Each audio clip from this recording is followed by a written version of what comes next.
Welcome back to PlayStation Underground. Today, we're going to look at Destiny 2. I'm Justin Massengill, and I'm joined by Zach Miner. Hey, Justin. Hey, Zach. We just got back from Los Angeles, didn't we? We did. We just exited orbit, landed down on the strike here. Yep. We actually went to this amazing event that Bungie and Activision threw where they revealed the first ever gameplay of Destiny 2. Not only did they show us gameplay, they let us play, and that's what you're seeing here is some gameplay captured by myself and Zach here running through the new strike that they were showing off called the Inverted Spire. That's right. Zach, really quick, just overall impressions from the event of Destiny 2. Overall impressions, it seemed really great and really promising. This strike that we'll see here, I thought was, if you compare it to, the strikes from the first Destiny, it felt like it was on kind of another level. The campaign section that we played, which unfortunately we cannot show you, but you can see it in kind of that gameplay trailer. Yeah. Was completely unlike anything we'd ever seen in Destiny 1 before. Yeah, completely. So I'm really excited. I took a lot of time off of Destiny, but I can hear it whispering my name once again. So yeah, the first thing you'll notice here is, probably the first thing you'll notice is the new HUD in the bottom left. It looks quite different. There's a third icon down there. You'll probably see us using some of those new skills there. But I want to talk about the weapons a little bit. The weapons have been completely revamped in Destiny 2. You no longer have a primary, secondary, heavy slot. Now you have a kinetic weapon, an energy weapon, and a power weapon. So I was playing stuff where I had a hand cannon in the energy slot. I had a sniper rifle in the power slot. Yep. It's completely different. It gives Bungie a lot of flexibility in terms of like the types of weapons that they create. Oh, yep. This was a fun moment. Yeah, here we go. Right into it. Jumping puzzle right off the bat. Okay, I think we're watching me now, and I just happened to be the only one who made it across on my first try. Well, Justin, hi guys. You are the hunter. Okay, so the hunters obviously with the double jump have quite, or the triple jump have quite an advantage. Check out that new dance emote, by the way. Let's maybe we should keep a running count here. This is me. I'm the warlock. You can tell by the icon in the bottom left there. So that's 1 death for Zach and 0 deaths for Justin. Okay. Out to an early lead. Okay. Let's see how the rest of the playthrough goes. Okay. We don't need to go there. And I had the cheeky wave emote going on. Of course. It is Destiny after all. Of course. So yeah, we go. You see, we launch through these. I think they called them man cannons. Oh, yeah, that was me. Sorry. 1 to 1. It wasn't my fault, though. I mean, I didn't have much control when I was flying through the air there. Okay, it's definitely the game's fault. So yeah, we get launched way across the map. Already a really big scale for this strike. There we go. I finally made it across. So yeah, we saw some interesting enemy types too. You'll see some new enemy types showing up shortly. Obviously, we're fighting Cabal here. They are going to be one of the main enemies that we'll face throughout the course of Destiny 2 based on what we've seen so far. That's right. It's based on that kind of gameplay story trailer we saw. It looks like there's leader of the Cabal has his eyes on the tower and brings in his army to blow it up. And so I think, obviously, we are on a Vex planet here, and we are going to encounter some Vex a little bit later. Or actually, we already have encountered some Vex. Yeah, this is a planetoid, a small planetoid called Nessus, which has been occupied by the Vex, but they're also Cabal here, so big variety in the enemies. Did you have a favorite enemy group from Destiny 1?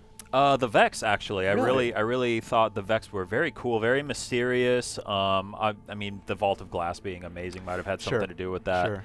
But yeah, I really liked fighting the Vex. They've actually done some cool things with the Cabal here, too. One major concern that I had when we started hearing about Destiny 2 was like, oh, the Cabal, like, the guys with the shields and everything, I don't really like fighting them. But they've done some interesting things with them here that make them more interesting to fight. Indeed. So for those keeping score at home, that's 2 deaths for Zach, still 1 for Justin. Are you actually doing this? Well, why not, right? Okay. Why not? All right. I think it might be closer than you suspect. Okay. So yeah, I agree. So we're gonna see a few new enemy types here coming up in a little bit. We actually might have already seen one of the new Cabals. The Cabal were actually my favorite enemy type. And at this part, I thought I was going to die, but then I realized there's some more stuff under here that I can fight. Yeah, right? Like, until I saw this footage from you, I had no idea that this part of the level exists. Yeah. It's really cool. You know, they've clearly learned some of the things from the success they had with the raids in Destiny 1 as far as, you know, size of environments, verticality, exploration, platforming. And I think that they've implemented, if this strike is any indication, they're implementing kind of pieces of that throughout the game. Yeah, absolutely. You might have noticed when I popped my golden gun there, it did not end after 3 shots. I still had a bit of the wick burning on the super there. The golden gun is now a 6-shooter, but the wick burns faster. So it's less like in Destiny 1, you would be afraid to use your golden gun because you didn't want to waste it just on some mobs. Right. But now you have more shots, so it makes more sense to use it in a group of enemies. I think people are going to be encouraged to use their supers more. And same with the Titan Smash there. Right. You get multiple uses out of it.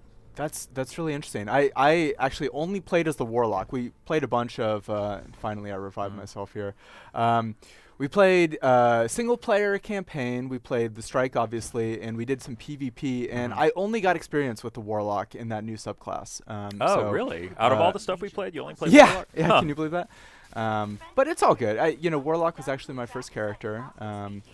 So that's all good and fine. So Justin, tell me about that third new icon on the UI there. Yes, so bottom that left. is a class ability. I'm not sure that I had figured it out by the time we were doing this, but basically the way it works is so Warlock, Titan, Hunter, they now have these class abilities that I believe persist across the different subclasses. It's always going to be the same regardless of what subclass you are. But 2-2, by the way. So Warlock, which you are right now, we might see you do this at some point here, but if you hold circle as a Warlock, you create this rift on the ground underneath you that gives you, here we go, yep, that gives you a healing kind of aura that you can stand in, and your allies can stand in that too. You can also, I saw a node that was not unlocked in the perk screen, but you can also change that to be an empowerment. Oh, nice try there, man. So what you saw Zach try to do there is to hold circle while you're in midair and quickly descend to the ground and regenerate health while you're doing it. Didn't quite go as planned there. No. Three deaths for me, all by falling. So that grenade that I just threw there is a swarm grenade. I think there were swarm grenades or something like it, and I think it's similar to the skip grenades from Destiny 1. But right. Yeah, so you see I kind of tinkered around with the subclass screen here. There's a lot of stuff that you can switch out here. So Gambler's Dodge there is mapped to my class ability. This is where I figured it out. I was like, so I was trying to figure out, because I knew about the hold circle for Warlock. I couldn't figure out how to do it as a Hunter. So if you double tap circle, you get the dodge roll, which is kind of like the shade step from the Night first Stalker, game. right? Yeah. That was an advanced Night Stalker. Exactly. So all Hunters will have that ability now, but it's on a cooldown. It's a pretty short cooldown, but you can't just keep dodging out of the way. It's really interesting. I wonder how that change kind of layers down into, you know, like the Night Stalker subclass. Yeah, exactly. So the other ability that, sorry, I blinked for a second there. The other ability that I was looking at there, and what I'm trying to do here is, if I do that dodge near an enemy, it recharges my melee, so my throwing knife. Oh. So I do a knife, and then I dodge, and then I have another knife ready to go. Wow, that is really cool. Yeah. Obviously, Bungie is you know, top of the class in designing these kind of complex systems that really complement each other in interesting ways. If you're willing to, you know, go that extra level and see how they can all combine. Yeah. So here you're finally going to get a look at the Warlock super. The Dawn Blade. The Dawn Blade, which I think, Justin, you summed up really well. It kind of reminds you of the sword from the first game, right? The Raise Lighter. Yeah, so it's a flaming sword, kind of like the Raise Lighter, but it behaves more similarly to the Bolt Caster, which was the Arc exotic sword, because it fires projectiles. But now it's mapped to the Warlock Super. It's not, you know, the equipable item. Yep. Yeah, and I really enjoyed using that class ability, the kind of regenerative health thing for the Warlock. I used it a few times throughout this playthrough, especially during the boss fight. But it was great, and I love that it kind of introduces a element of support to a class that I don't know if it really had it before. And correct me if I'm wrong there. I guess some of the Sunbreaker stuff had some support elements there. But my main in Destiny 1 was a Defender Titan. Nice. So you were very sought after in raids. Very sought after. But just generally speaking, regenerative auras really speak to me for whatever reason. So we didn't get to talk to them too much about some of the visual improvements that they've made. Obviously, it looks, visually, it's the same engine and looks similar to some things in Destiny. But I felt like just the scale and some of the effects that we were seeing in this was pretty much unlike anything that I can recall in the first Destiny. Yeah, and earlier would have been a good time. I should have brought this up earlier, but earlier we saw a lot of foliage and stuff, and it was very detailed, very kind of lush plant life on this planet. That was fun. I really like the these kind of like balls that come down, holding little cannibals or cabals. Yes, yes, exactly. Holding their it's almost like they're their boats, attacking the beach. Yeah, we'll see a couple drop in here, soon, but they have a really cool effect to them. Cool. So we're getting close to the boss fight, I believe here. Well, we still have the drill to go through. Oh man, don't forget! We do. Don't forget. Yeah, okay, I wanted to skip the drill. Well, can we not talk about the drill? Anyway, some foreshadowing for you. Yeah. So obviously we've seen a couple new enemy types. Yeah, there are those things. Those look awesome. The little war beasts. The war beasts. Look at those guys. Oh my god, was not a fan. Yeah. I don't know if I'm gonna hate them as much as I hated the dogs in Bloodborne, but first impressions were not great for the war beasts. These guys remind me a little bit of the Thrall, the Hive Thralls from Destiny 1, but a little more beefy, a little faster, I think. Kind of hard to pin down. Yep, and I'm already concerned about what the super advanced versions of the war beasts are going to be. So look at how quick my golden gun melted that elite enemy there. Wow. So yeah, it's really cool. I love that they've kind of tweaked the supers a bit, made them feel more versatile rather than just trying to save them for bosses. Yep. And one of my friends I was talking to at the event actually pointed out that I think all of the supers are now roaming DPS supers. So it's not... Basically, you're encouraged to use them against mobs more often because it's the type of supers that you pop it and then you run around and you shoot stuff or you do stuff. That's interesting. Yeah. So it seems that they focused on making people want to use their abilities more. That's good. And that's something that I never would have put on my wish list for Destiny 2. But it's something that when I think about it, thank you. That's such a huge quality of life improvement because I constantly felt like I had kind of super paralysis in Destiny 1. It's especially as a Titan, I really need to wait for the right moment to use my super. Yeah. So you'll see at this point I'm figuring out that you can shoot the gas tanks on their backs, and I'm having a whole lot of fun with that. Yeah. These enemies were a blast. Yeah. Literally. Can we stop recording? No, just kidding.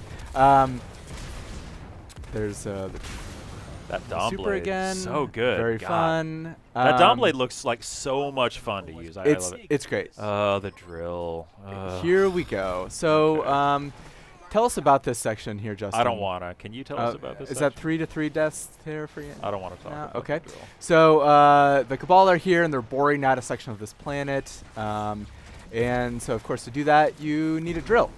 A couple prong drill that, all right, 4 to 3 for me. That presents quite a bit of kind of platforming puzzles. It's a really interesting environmental challenge because you see this action here is taking place on kind of 2 planes, and the drills extend to each one of them. And so you have to move through them, and obviously there's enemies on both levels. And while you're taking out the enemies, of course, you have to be mindful of the giant drill. So right there, I had the bright idea to throw a grenade behind that guy who was holding the shield up to make him take the shield down. Super smart. Probably, on that note, probably not even worth mentioning, but shooting still feels super good. Uh-huh. And all like the moment-to-moment interaction still is, in my opinion, best in class. Yep. And you see with the some of these new enemy types that they're even adding. By the way, in that binary 01 Lazarus, that's me. So every time you see binary Lazarus died, yeah, just keep on racking up that tally. Here's my valiant Saving Private Ryan moment. Where I need to go in and really rescue my friend here. I don't know what happened I here. think you're trying to revive me, but you're not quite close enough. I'm not looking at you. Is that right? My Okay. guess. Yeah, I got into a bad way here. My aura was very helpful here, though. Yeah, man. There we go. Thank you. Thanks for the res. Once again, the Warlock melee is very, very fun. Thank you very much for cutting out the footage of me just dying repeatedly. Well, let's stand by for a moment there, Justin. Okay, maybe I gave you too much credit. It's not just the two of us, or it's not just you though, because the drill plays no favorites. This drill is merciless. It is quite challenging. Oh, there we go. There we go. Are we still keeping track? It's whatever. What are numbers anyway? We'll call it a draw. That's fine. That's probably the end of this sequence, right? Yeah, oh, I died. No. Oh, and then big over there. He was the smart guy who just ran ahead to progress the strike rather than trying to keep rezzing. Nothing like the passive-aggressive Destiny emojis. Those still have a lot of impact. Oh, well, there we go. Let's for brevity's sake, let's just move through this a few times. Oh man, can we just? Yeah. Thank you. Okay. Thank you. Something. Okay. Let's call it 35 to 34.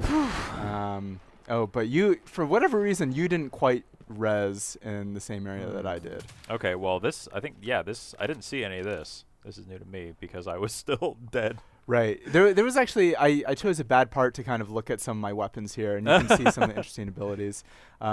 Because as you noted, our compatriot just kind of ran ahead, and thus we spawned into the boss room. Yeah. All right. So this boss, I was very impressed by. First of all, note that name, Protheon, the modular mine. Very similar to one of the bosses from Destiny 1. I don't know if... Crota? Are you referencing Crota? Close enough. Atheon from the Vault of Glass. So I'm not sure if he's actually related to Atheon, but I'm going to go ahead and weave this story in my head that he's Atheon's like distant cousin. Yep. That he, didn't invite to his birthday party or something. Let's fire up the grimoire. Let's dive in and see what the real story is. So yeah, you'll notice that this guy has a lot of health. One cool thing that they're doing is they actually split the health bars into segments now, rather than being one big health bar. Just a cool little touch. Yep. You just saw there kind of a brief shot of one of the other new weapon types. I've been playing around a lot with my SMG, but there's also the grenade launcher, which I was a huge fan of. Yeah. Unfortunately, I didn't get too much footage of it in the strike, but I used it a lot in the campaign. Grenade launchers are pretty self-explanatory. You know what it's going to play like. It's true, but like everyone wants to see the Destiny take on the grenade launcher, right? And like the mind... The mind is very excited about what the potential for like a exotic grenade launcher could be, right? Like there could be some really wild stuff that happens. Yeah, the submachine gun was not exactly what I expected it to be. It actually is a very close range weapon. I feel like the damage falls off at distance pretty severely, and it's kind of wild trying to shoot it. Its stability is low. Yep. It's a lot of fun to play with, though. So there you saw this boss has a few different stages, and we just the floor just went away. So fell into a new arena with kind of a totally different set of cover. There I also go. added this new, this new kind of heat strike where you have to jump up to avoid getting burned. Here's Zach to save the day once again. Always the support, right? Here's me once again, just trying to generate some orbs for my team here. Good use of that Dawn Blade.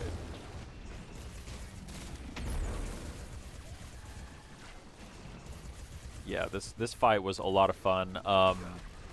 I was really impressed by the way that we talked about how it kind of changed segments here. Here we go. It's I almost fell off. Ooh, good save. Saved it though.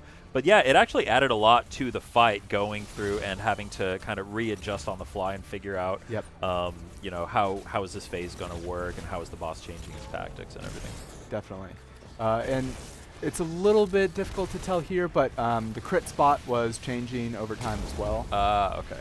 Yeah, I was having a hard time locking that down. We're getting overrun by Vex here. Yeah, this was a little bit brutal. You're making good use of that Scorch melee, though. Oh yeah, yeah, and my Aura hero really saves the day in a second. Oh yeah. Yeah, nice. that was Nice. a rough place to be. Man, that Warlock aura is so good. It's pretty OP, right? I mean, look, while you're in there, it doesn't last when you leave. But while you're in there, not only can you regen health, but you get kind of an overshield. So if you're feeling swarmed, you can drop that down and then, take that. Of course. He kept on teleporting away when I tried to throw a grenade at him. What a tease. So here we go again. Oops, where'd the floor go? Falling down one more time. And I realized a little bit later that that white stuff down there, you don't want to step in. Yes, yes. Unfortunately, we had to learn that the hard way. So any thoughts kind of outside of the strike, Justin, on Destiny 2? Yeah, we have. Oh man, I mean, if we want to start talking about everything else, we can talk about Crucible. We could talk about how awesome that story mission was. Let's talk a little bit about the Crucible, just for a moment. They're doing 4v4 matches now. We played a new mode called Countdown. Yep. Which was kind of an attack-defend mode where you have to place charges on specific points, and the other team has to stop you from doing that. You swap places. It was very interesting. Had shades of the elimination type modes and felt kind of trialsy. For sure. Because you have limited revives. That's another new thing they're doing is you have a revive token in that mode. Yeah, that was really fun. So you have to pick and choose who you want to revive, when you want to revive them. So it's much more strategic than the chaos of a control or rumble match. For sure. I really liked it. Trials was one of my favorite parts of Destiny. Yeah. Definitely certainly a love-hate relationship with it. Very high stakes. Of course. But that it felt like a somewhat more casual version of Trials, but I could see the high level. I mean, we got completely wrecked by everyone, but once you really kind of get the hang of the maps and how those charges work, I could see really falling in love with that. We'll hopefully have some footage of that up soon. But yeah, I'm excited. The Crucible kind of like grew over time to be one of my favorite parts of the game. Yeah, mine too. And I think as we see what they do with clans and guided games and things like that, I think it really has potential to take it to another level. Because I almost, aside from Trials, obviously, I almost did the hey, all right, yeah. Crucible completely solo. Binary Lazarus died. There we go. Unfortunately, they didn't give us any loot for that. Aww. But Justin, why? The boss is over there, man. I don't know why you're. Come on, man. I just had to do it. Yeah, thanks. I like how you just shot me, and then our other friend went to res me, so I could be a part of the celebration. You're in a dangerous place, man. Whatever. He made it. He was fine. True. All right, 10 seconds, Justin. What do you 10 seconds. think? So Destiny 2 looks amazing. It comes out this September on PS4. It's going to be 4K on PS4 Pro. Yep. I can't wait. It looks fantastic. I had a ton of fun playing it. Yeah. I'm particularly excited to see what they do with all the patrols. Tons of exciting stuff they have planned for that. Cannot wait to get my hands and play a little bit more. Cool. Well, we'll have more news for Destiny 2 coming up. Stay tuned to PlayStation Blog and all of our social channels for more.